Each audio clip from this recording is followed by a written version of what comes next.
Wednesday night. Here at Greenhouse Gaming, that means that it is time for some inspiration. So I'm just doing a little bit of adjustment here. We had a little bit of technical challenges we are working on. For some reason, our overhead camera is not connecting. I am currently working on it.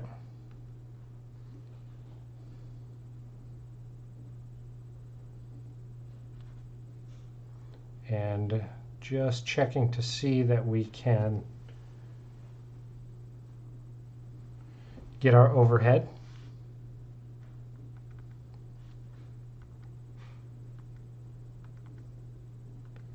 But in the meantime, we are going to plug ahead while we are waiting for this connection. I'm going to adjust a couple of cameras here, and we will bring up our secondary.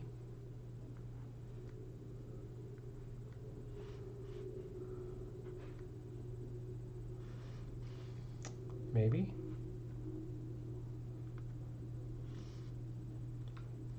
I am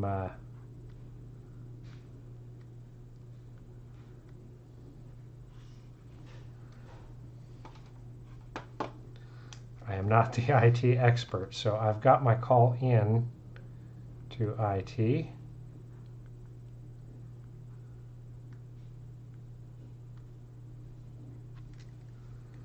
And let's see if we can't. There we go. So this is not the best format for this. I do apologize. I will try to keep everything going well. Snuggle into the microphone here, move my keyboard back, and I am doing everything via drawing pad while I'm waiting for IT to work on our connections. But tonight is all about inspirations, creating a character based off of miniature. I got two surprises here. I guess not really surprises. So we do have our bag of heroes that we have been drawing our characters from, but I also have this other bag here. Now, I did not label this bag. And to tell you the truth, I don't know why I didn't label it. As we were working on separating out the Bones 5 when they came in, I tried to sort out the miniatures based on how I was going to be using them, and I do not remember what this bag's separation was from. Okay, now I see. So these are actual miniatures that I have already painted at some point. So also, most likely all very heroic is my guess. These are just ones that were not new to me. I have seen them before. So lots of miniatures. You can tell a couple of them have a little bit of bend. None of them have gone through the boiling technique. Oh, this one actually is one of my favorites. I love this sculpt of a female. Lots of good miniatures. So these could also be heroes. So yeah, we can use this bag as well. Now a lot of these I think I pulled aside for various NPCs, as well as because I've already painted the figures before, it was not super necessary to do them again, I suppose, is the best way. They weren't on the must-do sheet, but lots of miniatures. Some of them still require some assembly, but it looks like a lot of these are cloaked.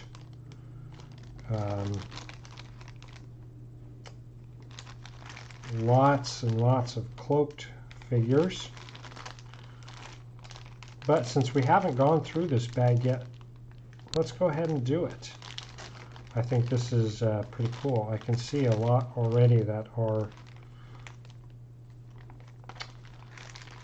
interesting if I were to see them on the shelves. Lots of interesting ones. So let's just pick one out here.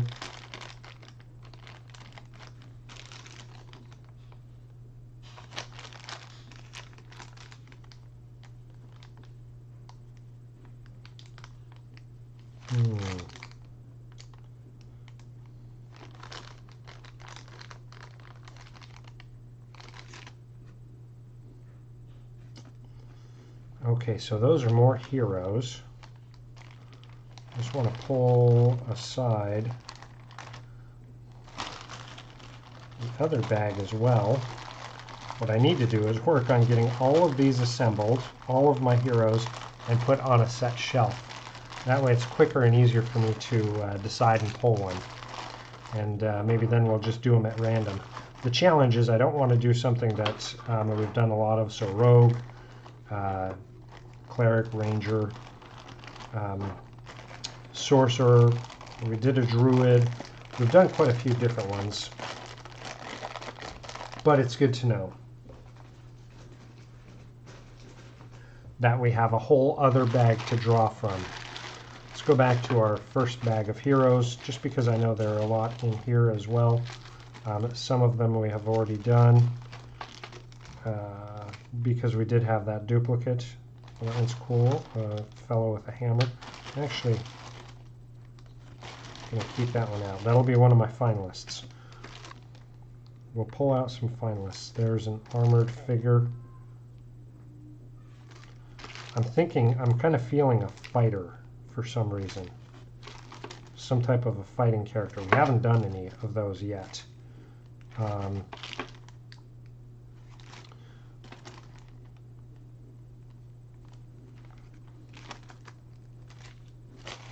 No, on a wizard. He's cleric for sure. That's the one that we duplicated. Alright, so let's see if we've got 6. 1, 2, 3, 4, 5, 6, 7. We'll pop one of them away. Alright, here's what we're going to do. We're going to roll for it. We're going to put them 1, 2, 3, 4, 5, 6. We're going to grab a dice. 1. That is going to be this fellow here. Alright. So it looks like we are going to be working on a dwarf today. Let's grab these all up. Pop our non-go forwards. Back in the big bag. Oh, I didn't grab the dwarf. I juggled them too hard. There he is. All right, let's take this fellow out of the bag and give him a look. Now, I don't have my light, but just so you can see quickly, just a dwarf with an axe. Now this light is going to, it needs charge, it is out. Again, my overhead is the way I normally go. Let me just check it.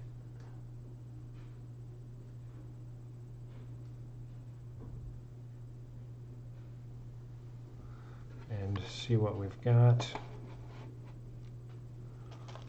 No joy on that. So we're going to do this a little bit differently. So we're going to do it from the side. I've got all my stuff here ready to go. Let's grab the dice.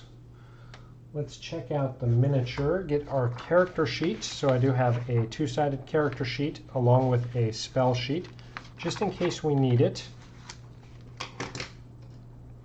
Adjust my mic a little bit there. And then, of course, I do have our player's handbook.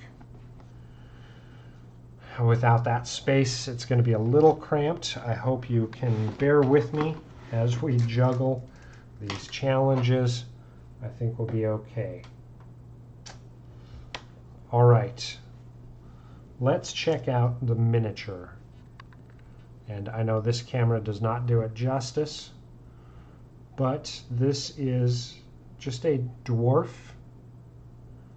It does have a shield and an axe. There are elements of plate and chain on here, so it's most easy to say we could go with a chain or possibly a breastplate. Does have a horned helmet. There is a cape.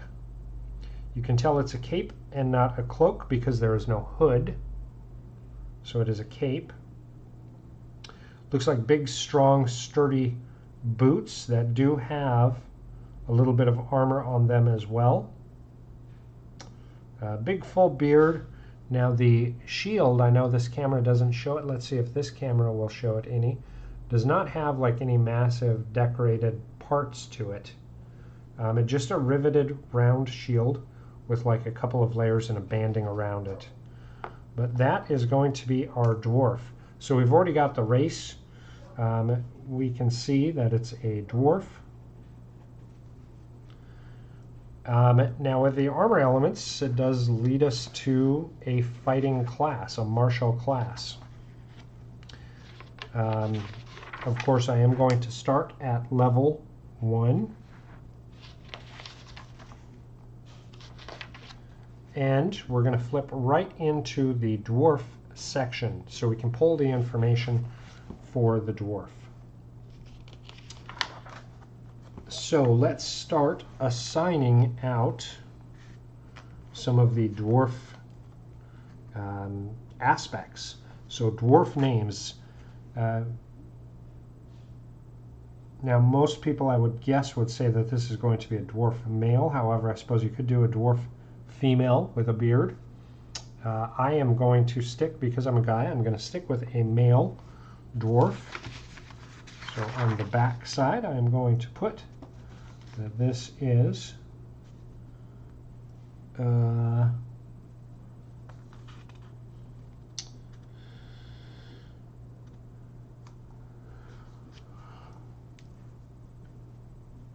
height.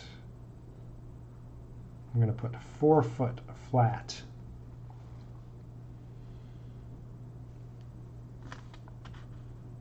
And our age, they're considered young until they reach the age of 50. So I'm going to say 50 years old.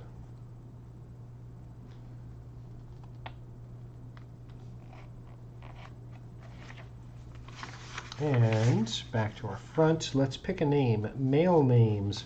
I'm going to go with something a little easier to go with. Derek. And that's D-A-R-R-A-K. Derek. Darak.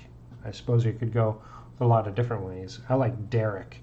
I like names that sound more natural and are easier for not just myself as a player, but for the other players around the table as well as the GM to be able to really utilize. So I like nice, easy names. And then we need a clan name.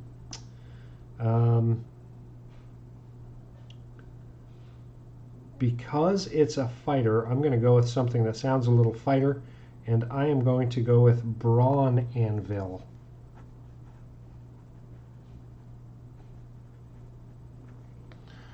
Brawn Anvil, very strong, kind of has some roots in, forging and strength, strong, solid, very good dwarf name. Derek Brawn Anvil. All right, now let's do some traits. So we know our Constitution is going to increase by 2.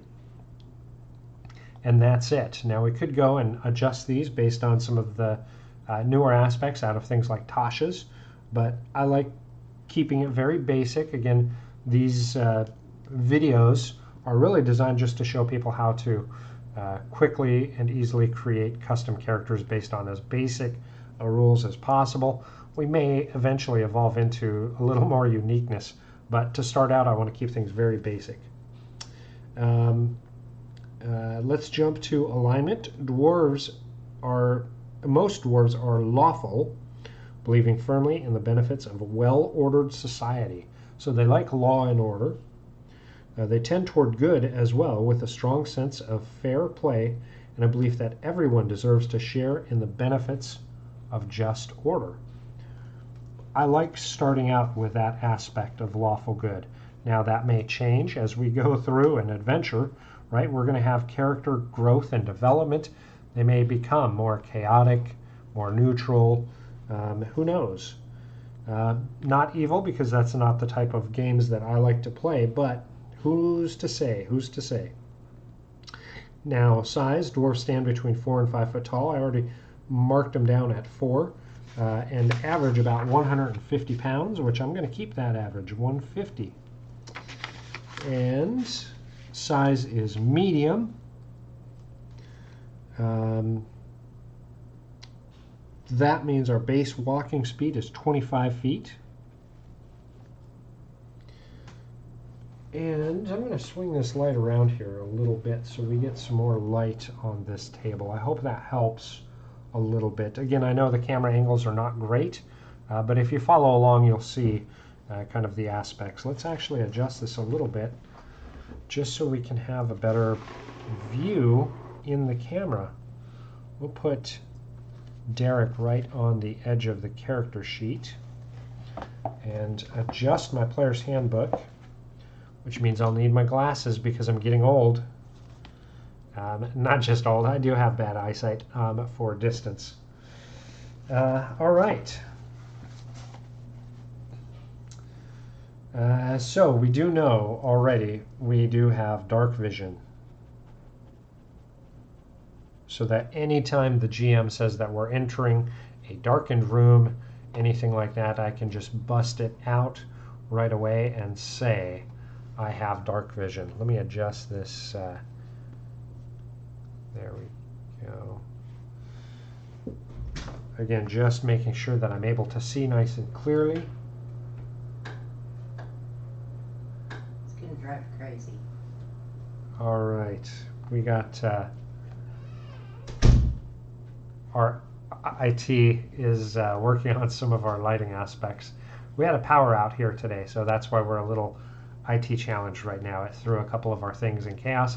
Don't mind the flashing light. Beware if you have any type of seizures or epilepsy due to that type of aspect. Please turn away. I will give a heads up once it is leveled out and no longer flashing. All right.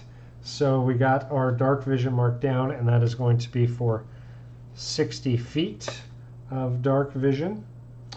We also have Dwarven Resilience, so advantage on saving throws against poison, and you have resistance against poison damage. So there again, another good feat or feature. That's Dwarven Resilience, which gives us advantage on save versus poison and resistance to poison damage. Now we also have Dwarven combat training, so we're proficient with battle axe, hand axe, light hammer, and warhammer. So we're going to add those down here as well on some of our proficiencies. Dwarven combat. There, our lights are no longer flashing, so if you turned away, you're safe now to turn back to the screen. And our proficiencies again are battle axe, hand axe, light hammer, and warhammer. We also have tool proficiency with artisan's tools of our choice, between smith's tools, brewer's supplies, or mason's tools. And I'm going to actually pick smith tool proficiency. Going back to that anvil, that brawn anvil name. And then stone cunning. Whenever you make an intelligence check related to the origin of stonework, you're considered proficient in the history skill and add double your proficiency bonus to the check instead of your normal proficiency. So stone cunning. And then languages, you can speak, read, and write Common and Dwarven.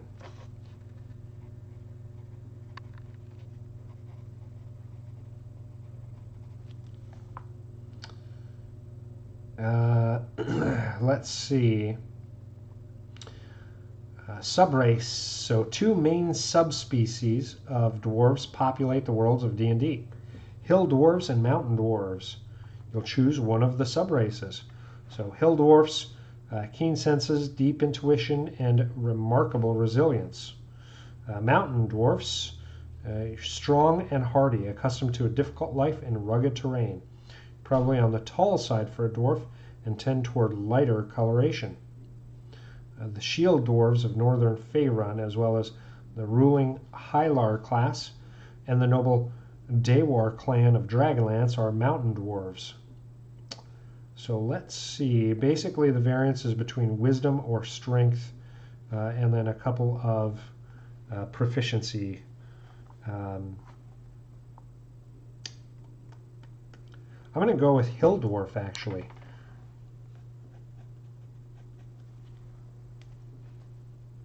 So a Hill Dwarf means that we will have a wisdom increase of +1.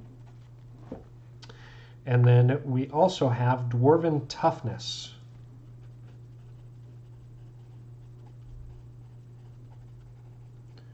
Which gives us a +1 hit point max each level. Which is good. For that martial class anyhow, I want to really build a tank up. I want to make sure that as this fighter progresses, they're getting tougher and tougher, harder to hit. They're more resilient to damage. They're able to take it. They're that wall between them and the rest of the party. All right, now we're going to go into the classes. And I thought a little bit about this just now of so I flipped past the barbarian and a cleric, and I wanted to just retouch and rethink, do we want to have a dwarven barbarian? I definitely want to avoid the cleric, but no, the armor. The armor. So we are going to go right into fighter.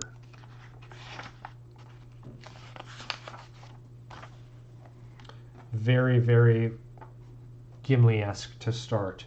This miniature, again, he's holding this axe. He's got a shield. He's armored. He's got this big helmet, big full beard, a cape on. He really views himself as that frontline superhero that's going to protect the party. And I like thinking of that. He is very martial class oriented. So for fighter, we know our first level, our proficiency bonus is going to be a +2. We get fighting style, second wind. So starting out, we've got hit dice of a 1d10.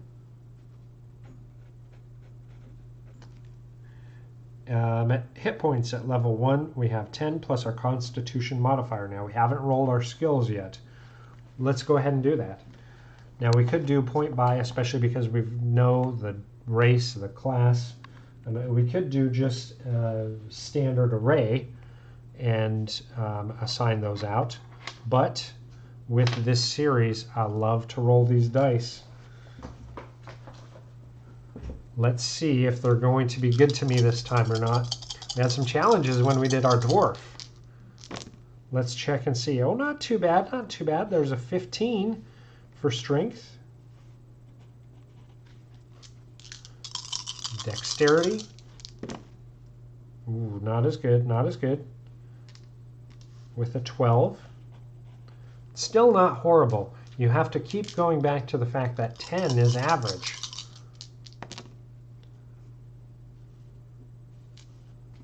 There's an 11, but we've got a +2. So we're up to 13. Intelligence. Wowzer. A 14. Pretty smart dwarf here. Wisdom. Ooh. There's a 10, but we've got the +1. So we're at 11. And then charisma. Wow, also not bad. With a 13. Overall, those are darn good stats. Really good stats. I'm really happy with that. I think that's probably the highest stats we've rolled for a character on this show. So I'm like really, really impressed. So let's add our modifiers.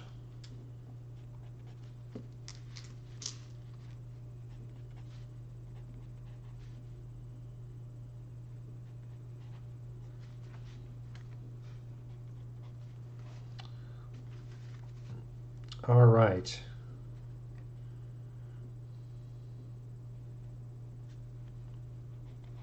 Passive perception of 10. And now we know our Constitution modifier is going to be a +1.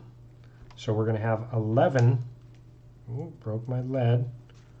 11 hit points to start.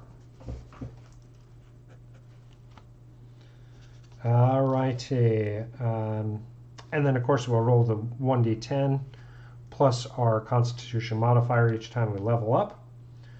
Proficiencies. Let's start getting these bad boys down. We're going to have all armor, all weapons, shields, and our saving throws are going to be strength and constitution.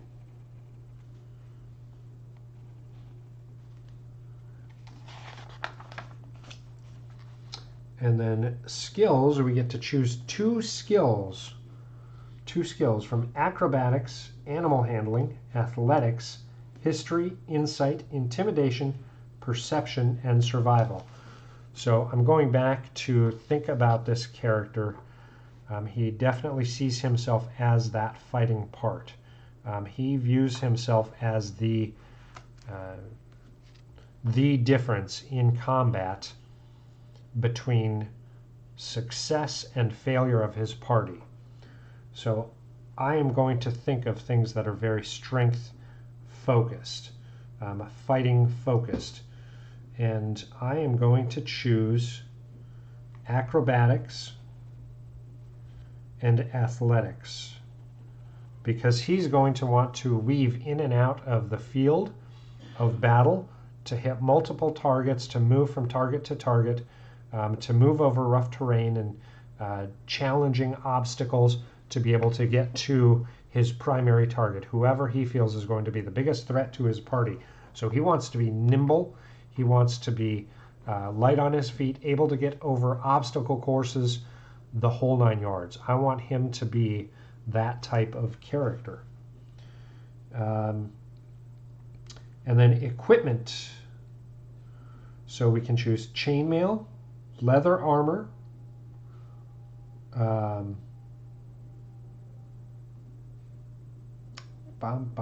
So he does have some plate. So I'm going to start with chain.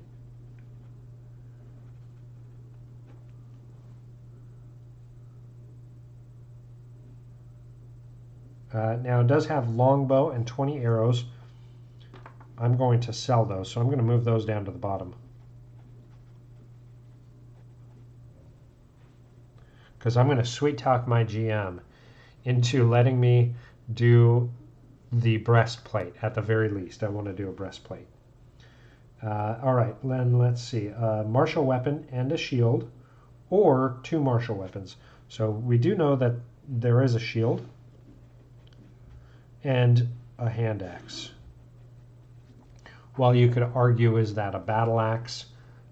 It's not like two-sided. I suppose you could make the argument that it is a battle axe. I'm just going to go with a hand axe. A light crossbow and 20 bolts or 2 hand axes. Again,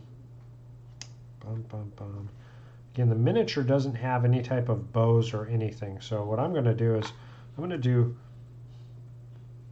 2 hand axes.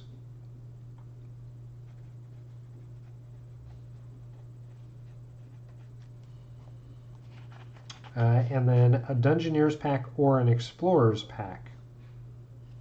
And down at the bottom, I'm going to do Explorer's pack.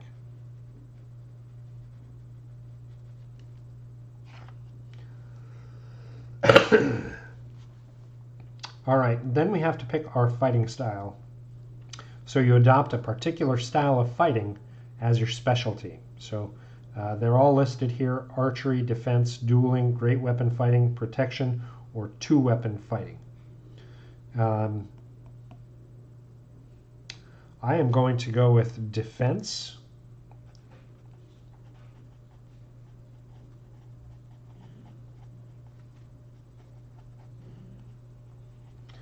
Which is going to give us a +1 AC when armored.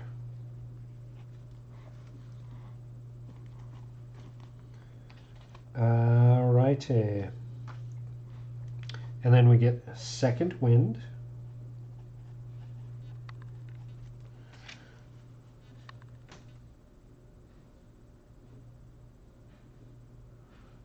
Which basically, that just allows you to gain back some hit points, your hit dice,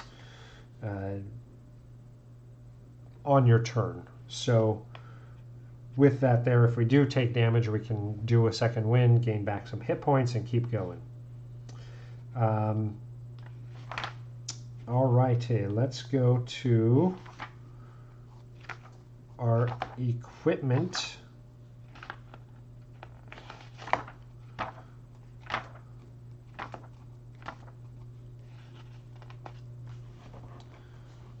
I want to skip and do the personality and backgrounds after the equipment.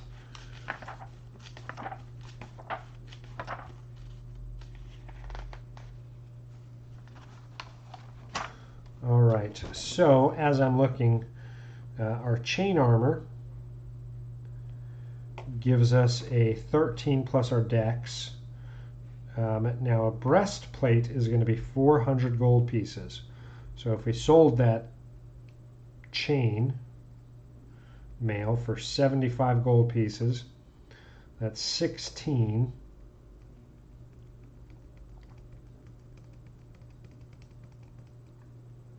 So it would be dropping down.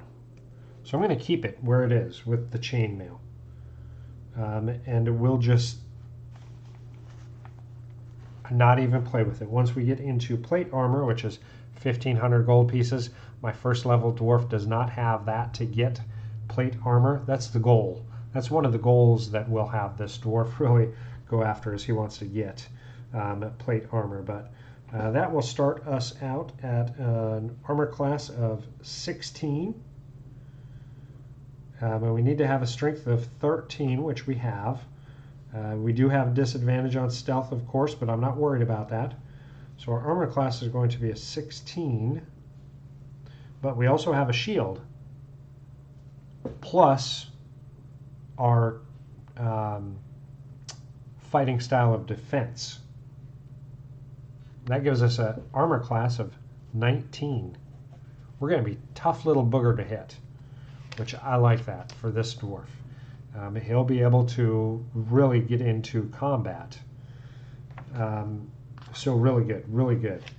And then for our martial weapons, I actually am going to change. Initially, I put down that that first one is a hand axe. I am going to make this a battle axe. And then his 2 hand axes are on the belt, kind of in the background.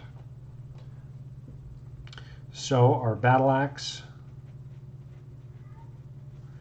is going to be, we get a +2 to hit, and then our damage is going to be a 1d8 slash, and then hand axe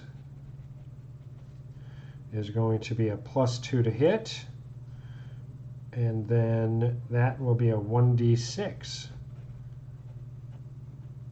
slash. And we've got 2 of those hand axes marked. Now let's go to our Explorer's pack and just start unpacking there. We have got backpack, bedroll, mess kit, tinderbox,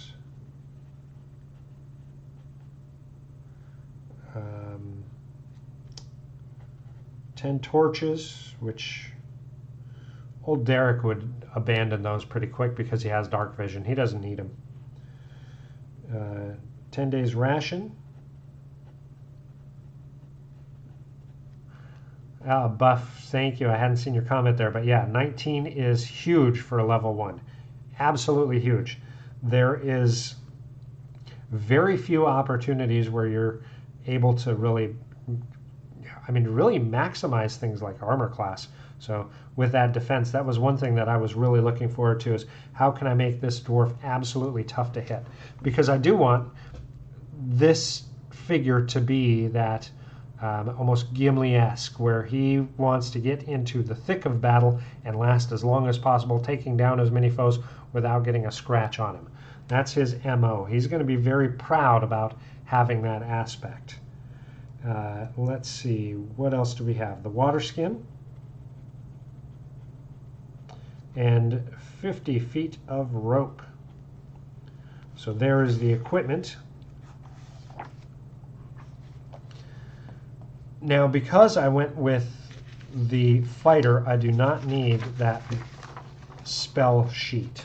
So we can actually ditch that down and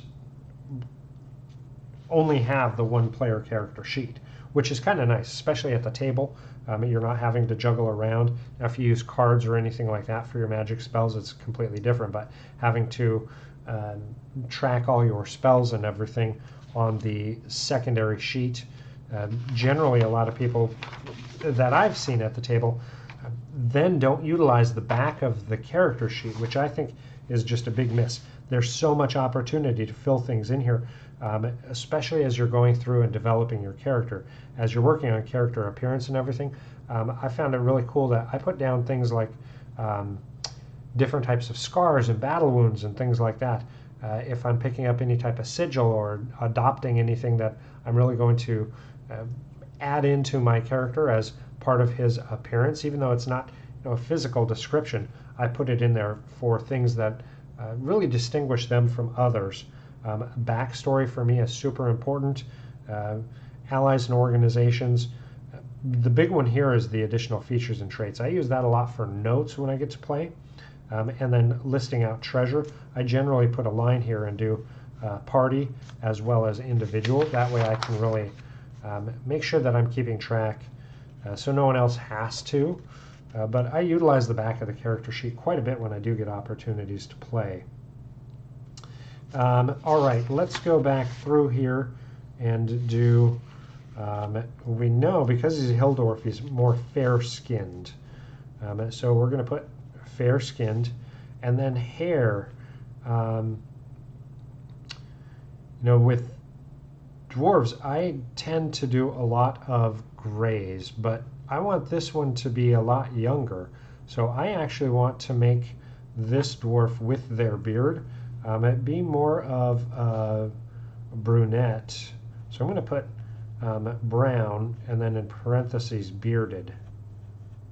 Maybe they're shaving their heads so that as they're putting on their helmet and everything, it's not interfering. I mean, there's a little bit coming out, but that could easily be sideburns and such. But the beard is the biggest thing. The beard and mustache I want to be a real good, strong brown. I want this dwarf to look younger. Even though 50 years old, I mean, that's young for an elf.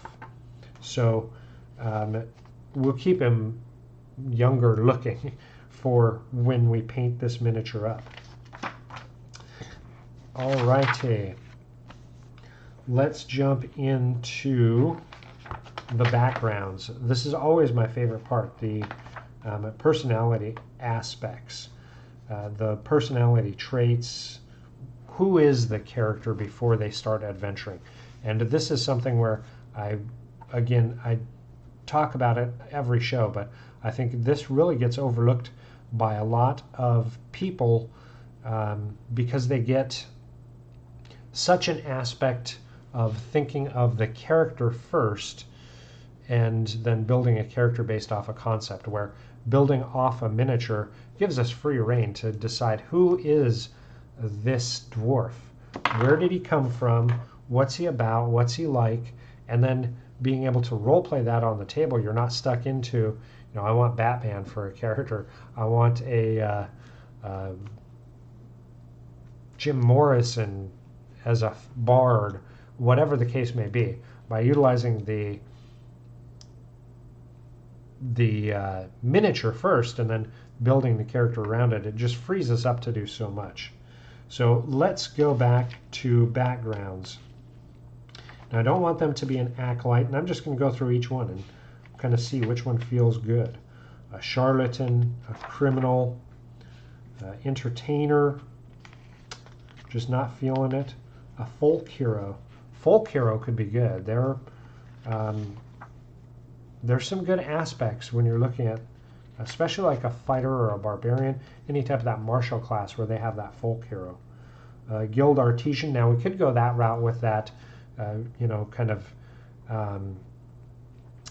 the stone cunning and the forging and dwarven aspects like that.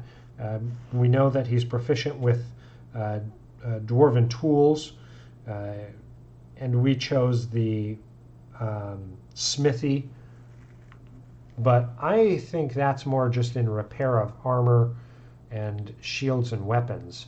So he's learned just enough that he's proficient with it to be able to do his own field repairs. I'm going to avoid that guild artisan, though it could be pretty cool. I've seen a dwarf cleric actually that had that as a background and was really cool. Hermit, noble could be kind of cool. Outlander, sage, sailor. I'm not feeling it for a dwarf. Soldier could be really, really appealing for that. So I'm stuck between soldier. I'm going to skip noble. I'm going to go folk hero or soldier. Folk hero or soldier. Yeah, absolutely. Got to have fun. You know what? I'm just going to pick. I was going to do 1, 2, 3 for one of them and roll for it, but I'm going to go with folk hero. I haven't seen at the table folk hero being used at all for a background, so that could have some good RP aspects to it if I provide that to my GM, especially if we're adventuring in the same locale. So background, folk hero, and then I better pop in there. No experience points yet. Pop my name on there. All right, let's see what we've got for the folk hero. Don't want to block that camera. So you come from a humble social rank, but you are destined for so much more. Already the people of your home village regard you as their champion, and your destiny calls you to stand against the tyrants and monsters that threaten the common folk everywhere. That sounds like a type of adventurer who is going to be training really well. He's already proficient. He's got some good background. He's regarded well by his people, but he wants to excel and really take on that hero aspect. Something like that could be, I mean, just fantastic for role playing. So folk hero, I think, is really good. That gives us some skill proficiencies in animal handling. So we can ride a pony or a horse or giant goat. Who knows? We've got survival. And then tool proficiencies. We get a artisan's tools. So we will say leather workers tools.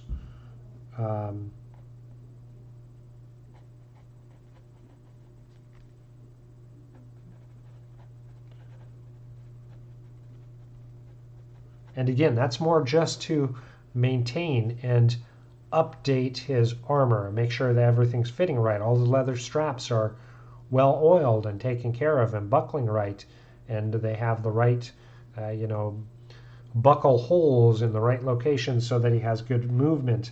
So both the smith and leather tool proficiencies just allow him to maintain his gear in the field. And then land vehicles. Chariots, wagons, carts.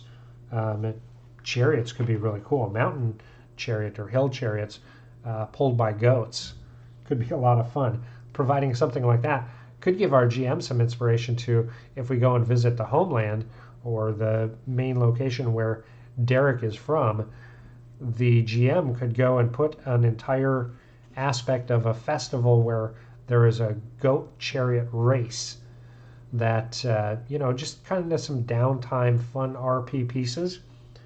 By utilizing the backgrounds, we're already providing some opportunities for things like that. So I love things like that, primarily because I'm mostly a GM, but things like that can be a lot of fun. Now, defining event. You previously pursued a simple profession among the peasantry, perhaps as a farmer, miner, servant, shepherd, woodcutter, or gravedigger, but something happened that set you on a different path and marked you for greater things. Choose or randomly determine a defining event that marked you as a hero of the people. And then there is a table here with a D10. I'm going to roll for it and then just see if I'm liking the outcome. So we got an 8. So a lord rescinded an unpopular decree after I led a symbolic act of protest against it. A lord rescinded an unpopular decree after I led a symbolic act of protest against it. I don't know. That one's okay, but I'm not really feeling it. So let's see what else we got. Bum,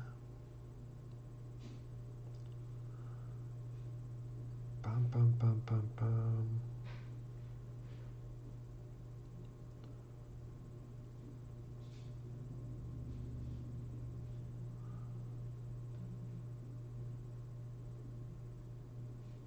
Oh, I like this one. Recruited into a lord's army, I rose to leadership and was commended for my heroism. That sounds like that type of a person who's striving to get better and be ahead and really prove themselves. I like that one.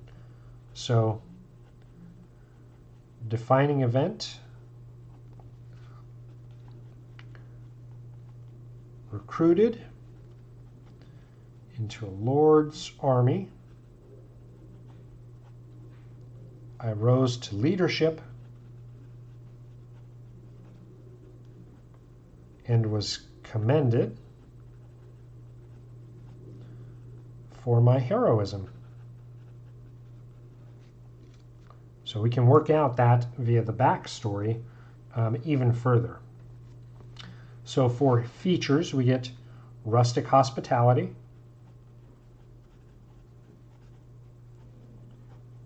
again, kind of urging our GM to get us back home at some point because we'll be welcomed and we'll have places to stay, warm food, things like that. Now, personality traits. Again, these are tables that generally you're going to roll on. I'm going to go ahead and roll, but again, I'm probably going to pick these just because I really want to flesh out this character myself, something that I would enjoy playing at the table. So we get a 5, and that is, I'm confident in my own abilities and do what I can to instill confidence in others. What a roll. I really like that one, actually. I really like that one. am confident in my own abilities and do what I can to instill confidence in others. That's great aspects for us to use to role play some of the downtime, whether we're on watch with another player, maybe even in the heat of combat, as we go through and have, some goblins miss being able to hit us and we strike great blows, someone else is missing.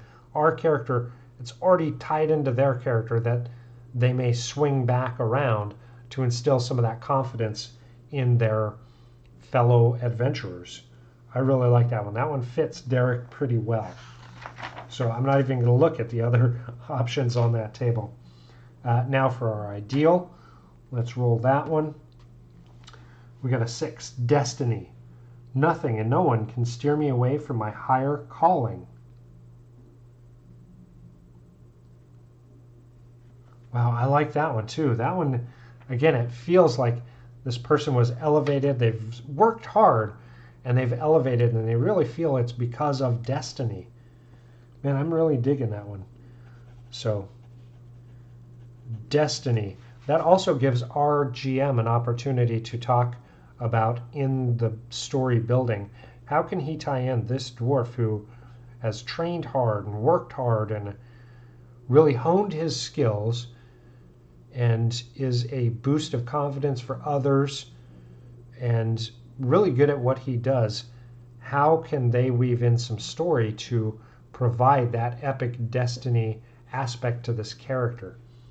Things like that, when you have characters who allow you this type of format to build story around, so huge. As a GM, I love that. All right, so destiny. Lost my place here. Okay, there we go. Nothing and no one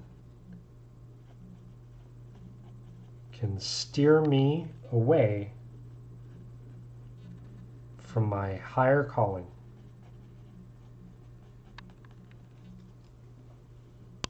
And then a bond. We got 3. Proud noble once gave me a horrible beating, and I will take my revenge on any bully I encounter. Excuse me. Now, I'm just not feeling that one.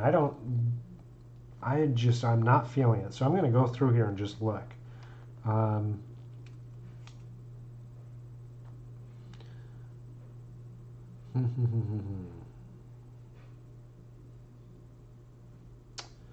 I protect those who cannot protect themselves.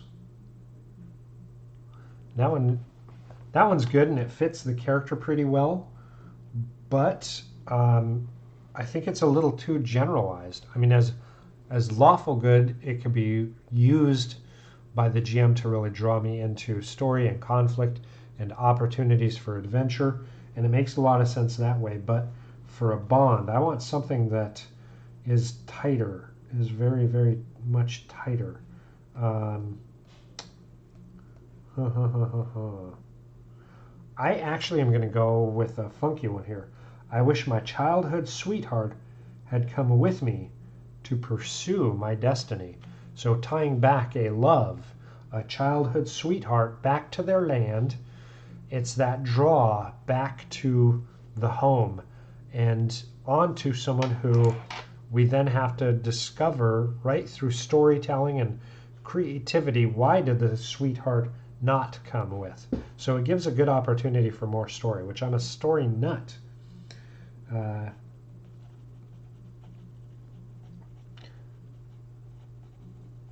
wish my childhood sweetheart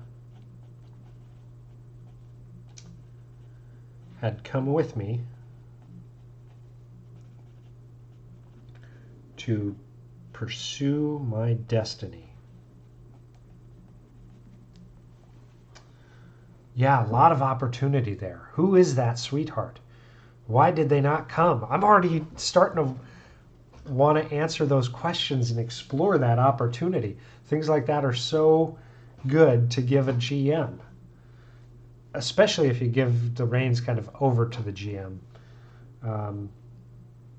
You know, as long as you can set some ground rules and say, hey, I don't want this to be corny. I don't want this to be like uber tragic, anything like that. But it could be a lot of good things. All right, now let's do the flaw. Ooh, we're running a little behind. I apologize, but we'll get through this, I promise you. May run just a few minutes behind. The tyrant who rules my land will stop at nothing to see me killed. I'm just not feeling that one. Let's see. I'm convinced of the significance of my destiny and blind to my shortcomings and the risk of failure.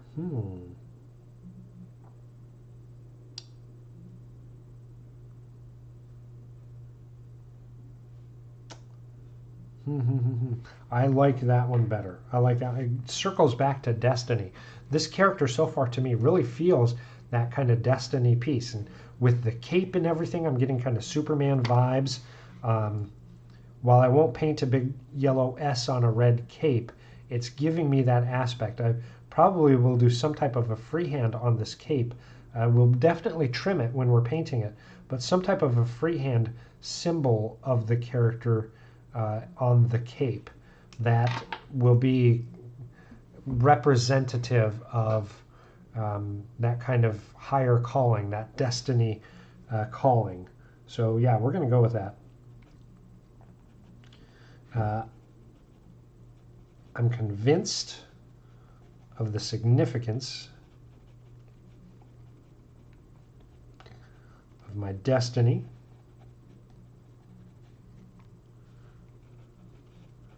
and blind to my shortcomings. As a dwarf, that's funny. And the risk of failure.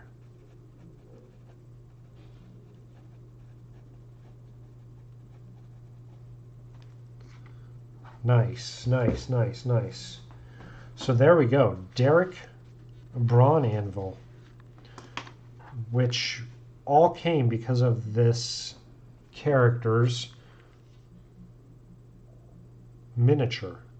I do think it fits a little bit. Like I said, the armor not quite as much because it does have plate elements to it instead of chain, but just the price wise, I don't think I would be able to convince my GM to allow me to move up to plate, which would put me at a total of a 21 armor class. I really doubt my GM would allow that just right off the bat at level 1, but it does give me something to move towards. Maybe that is part of what this dwarf feels is their destiny, is to have some type of a dwarven ancient armor that they are going to adventure in search of. That's what started them on the path. Oh, I actually like that. So Derek is adventuring to acquire a dwarven plate armor that was lost during another hero's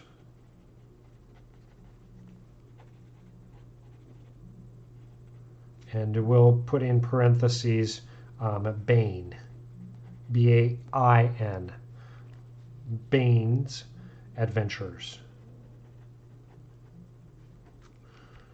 Maybe this is more ceremonial. It was gifted to Bane by the king, the dwarven king of this clan in the hills, and Derek really believes that it is his destiny to go and retrieve this armor.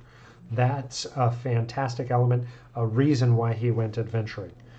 Now, I'm going to drop a name and say, I'm actually going to pull the book out because I want to keep this like as tied in as possible. We're going to go right into the dwarfs. I'm going to pick a female name here. This is going to be Amber. Amber, who is Derek's childhood sweetheart.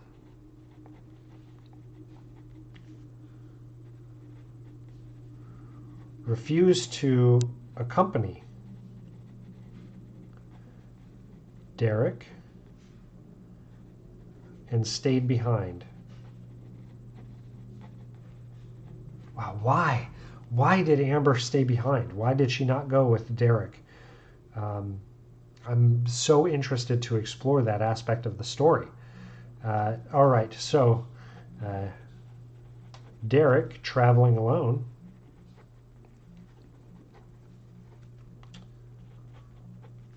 left to pursue leads and ultimately retrieve the ancient armor.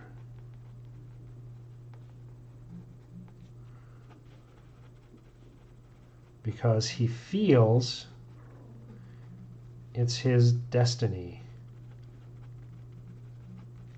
It's a minor thing, going and looking for plate armor. It doesn't seem that epic. It doesn't seem that powerful. It doesn't seem that story driving. But it doesn't have to be. The GM is going to come up with that ultimate backbone of the campaign.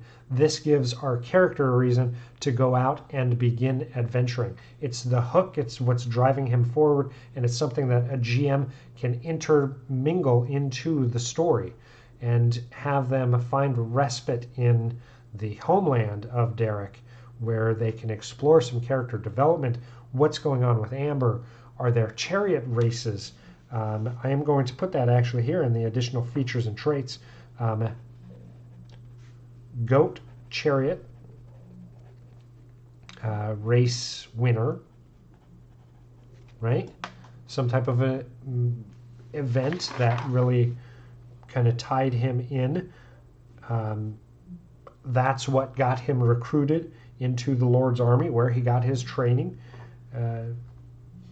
It's a lot of opportunity for our GM to build in some opportunity for us to explore more and more about Derek. And then as we're playing Derek, going through whatever adventure the GM set, we've got a lot of bits and pieces that we can explore and share with the other party members together as we craft a story around the table. All because this dang dwarf had a cape. That's what kind of ultimately started me down this path, was that stupid cape. But a really cool figure. I'm actually looking forward to painting this. I'm already thinking of some of the aspects that the horns on the helmet, they're not the Viking horns, which they didn't have horns on their helmet in here. These are actually goat horns, and it ties back into that charity piece. So just some fun little call outs like that. I'm actually looking forward to painting this figure. A lot of times fighters are more challenging because of the armor and everything, but I'm going to paint this armor a little more decorative. I may do it with a color rather than just grays like you would normal armor. I may do the plates in a color to both bring color into the miniature, but also to show kind of that achievement. This is the armor that he's striving to do. It's a ceremonial armor. Maybe it's blue or red, something like that. We'll still do it with non-metallic technique, but this will represent the armor that he is pursuing. It will have some decorative pieces on the cape, which is going to signify his folk hero status. He's got his battle axe, his shield, his goat horned helmet, brown bushy beard. Derek, our folk hero fighter. Oh, I didn't put the class in there. Fighter. Ready to go on an adventure and explore what the GM has laid down in the campaign. Fun one to build, especially because we haven't done a fighter yet. It was nice to break the cycle a little bit and do something a little bit different. So I know we went a few minutes over. I do apologize, but I appreciate it. Buffkip, thank you for tuning in and your comments. I do appreciate it. Of course, if you're not following us yet, please make sure you follow. And if there are any questions, comments, concerns, don't hesitate. Reach out to our other social medias. We do build characters every Wednesday night at 6:30 Central Standard Time. Friday, we do reviews, 6:30 Central Standard Time. Monday, we do some exploration in game worlds, 6:30 Central Standard Time.